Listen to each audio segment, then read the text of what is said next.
का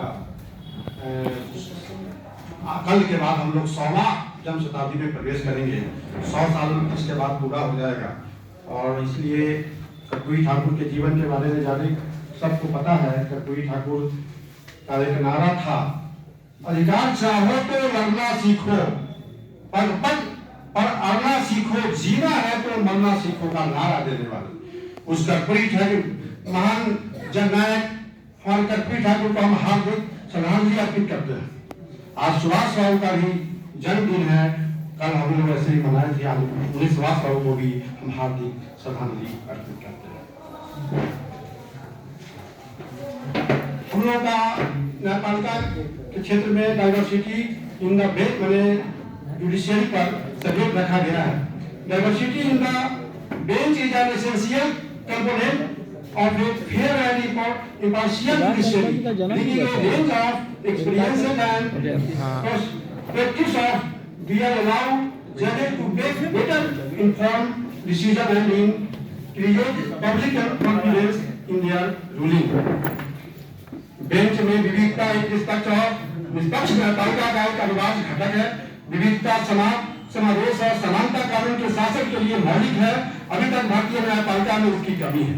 सरकार उच्च न्यायालयों के मुख्य न्यायाधीश से अनुरोध करती रही है कि न्यायाधीशों की नियुक्ति के लिए प्रस्ताव भेजते समय सामाजिक विविधता सुनिश्चित करने के लिए SC, ST, OBC माइनॉरिटी और महिला से संबंधित उम्मीदवारों पर उचित विचार किया जाए, लेकिन ऐसा नहीं हो पा रहा है। कानून पर संसदीय संस्थान समिति की रिपोर्ट में कहा गया है कि न्यायाधीशों की नियुक्ति में कॉलेजियम की प्रधानता मौजूदा समानता को खत्म करने में विफल रही है।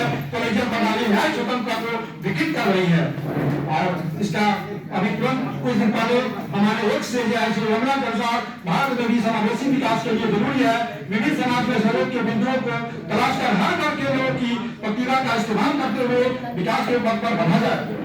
भारतीय न्यायपालिका के पास विश्व दृष्टि की विविधता होनी चाहिए जो न्याय सुनिश्चित करने के लिए कानूनी विशेषज्ञता से मेल खाती हो। भारतीय समाज के विभिन्न वर्गों में पर्याप्त रूप से प्रवृत्त करने के लिए न्यायपालिका की संरचना आवश्यक है। विविधता का अभाव न्यायालय द्वारा दिए गए निर्णयों को प्रभावित करता है और उन निर्णयों का हमारे समाज पर प्रभाव पड़ता है। न्यायालय की संरचना हम लोगों के बीच चर्चा का विषय रही है जो देश के एक अधिक समावेशी और विविध न्यायपालिका देखना चाहता है। आमतौर पर यह माना जाता है कि सर्वोच्च न्यायालय व उच्च न्यायालय का कुछ जाति या कहिए उच्च हिंदू जाति का वर्चस्व है और राष्ट्र की विविधता को दर्शाने के लिए इसे अधिक प्रायोगिक बनाया जाना चाहिए। न्यायाधीशों की नियुक्ति की असंवैधानिक कॉलेजियम प्रणाली के अस्तित्व में आने के 3 दशकों के बावजूद भी उच्च न्यायपालिका में सामाजिक विविधता गायब है। 2.6% माइनॉरिटी है, ST 1.3% ओनली 7 जजेस है और SC 2.8% ओनली 15 जज है। OBC मात्र 11% ओनली 57 जज है, जबकि और जनरल 79% जज यहाँ मौजूद है। जबकि हमारे OBC की जनसंख्या 70% से ऊपर है। देश के 25 उच्च न्यायालयों में नियुक्त किए गए लोगों में से अधिकांश उच्च जातियों से है। पिछड़ी जाति जो देश की आबादी का 55% है, 11% से अधिक नहीं के साथ भेदभाव किया जाना चाहिए। SC, ST और महिला समाज के साथ भी यही हो रहा है। संसदीय समिति द्वारा कानून मंत्रालय के संबंध में दी गई रिपोर्ट पर संबोधित करते हुए अपनी वेबसाइट पर जो पैनल ने कहा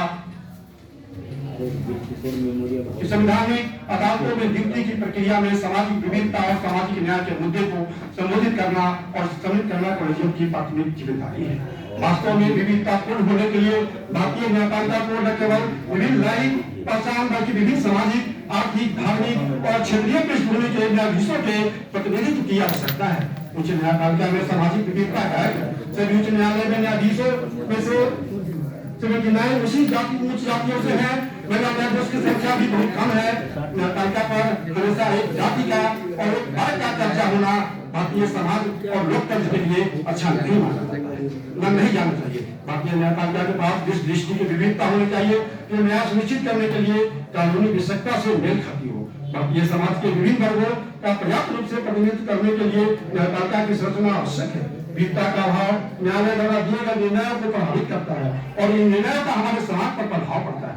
न्यायालय आम लोगों को रूढ़िवादिता में उत्पीड़न से मुक्त कर सकते हैं, अनजाने में विश्व दृष्टि पर प्रवेश की कमी के कारण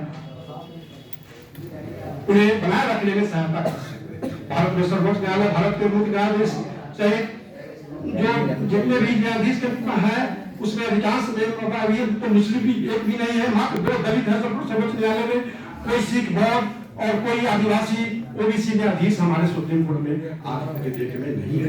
यह बहुत ही दुर्भाग्य है। न्यायपालिका में विभिन्न सीमांत वंचित तबके के लोगों का प्रतिनिधित्व उनके अलग अलग जीवन अनुभवों के कारण निश्चित रूप से मूल्यवान साबित होगा। बेंच में विविधता निश्चित रूप से संवैधानिक व्याख्याओं के लिए वैकल्पिक और समावेशी दृष्टिकोण लेकर आएगी। न्यायिक विविधता से विविध सामाजिक संदर्भों और अनुभवों को शामिल करने और प्रतिक्रिया देने के लिए न्यायिक तर्कसंगत की क्षमता को समृद्ध और सुदृढ़ करती है।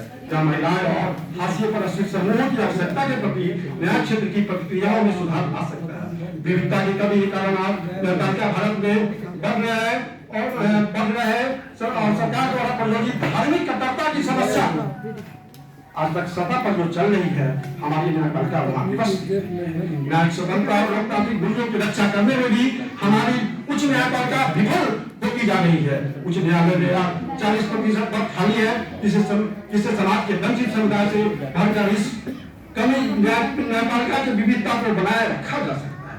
आज देखिए, अमेरिका सबसे ज्यादा विकसित देश है, वहाँ भी विविधता है, लेकिन आज अमेरिका में क्या है, वहाँ 22% काले की संख्या है, अफ्रीका अमेरिकन का, लेकिन वहाँ 22% जज उसके उच्च न्यायालय में और सर्वोच्च न्यायालय में है। इंग्लैंड में भी स्थिति है, वहाँ तो महिलाओं का 35% वहाँ हायर न्यायपालिका में उसकी जगह है, 35% वुमेन वहाँ जज है और 52% तक वहाँ खास करके वहाँ ट्रिब्यूनल में भी है। और भी सारे विकसित देशों में यही हाल है, लेकिन भारत के सिवा। इसलिए हमारे देश में भी हम न्यायपालिका पर हम लोग ध्यान देना होगा, अपनी मांग पर आना होगा, लोगों के बीच में जाना होगा और हमारे अपने प्रतिनिधि को, सामाजिक और वंचित वर्ग के लोगों को इसमें जगह देने के लिए मजबूर करना होगा। यही हमारी कहने है। और सबसे बड़ी बात है कि कॉलेजियल सिस्टम आप जानते हैं कि संविधान के विपरीत है। संविधान पूर्ण के देख लिया जाए कि न्यायिक आदेश से हमारे संविधान को की व्याख्या गलत करके असंवैधानिक करके न्यायपालिका में एक जाति विशेष के लोगों की नियुक्ति हो रही है, यह बहुत ही दुर्भाग्यपूर्ण है। इन सब बातों को रखते हुए हम अपनी बात यही समाप्त करते हैं।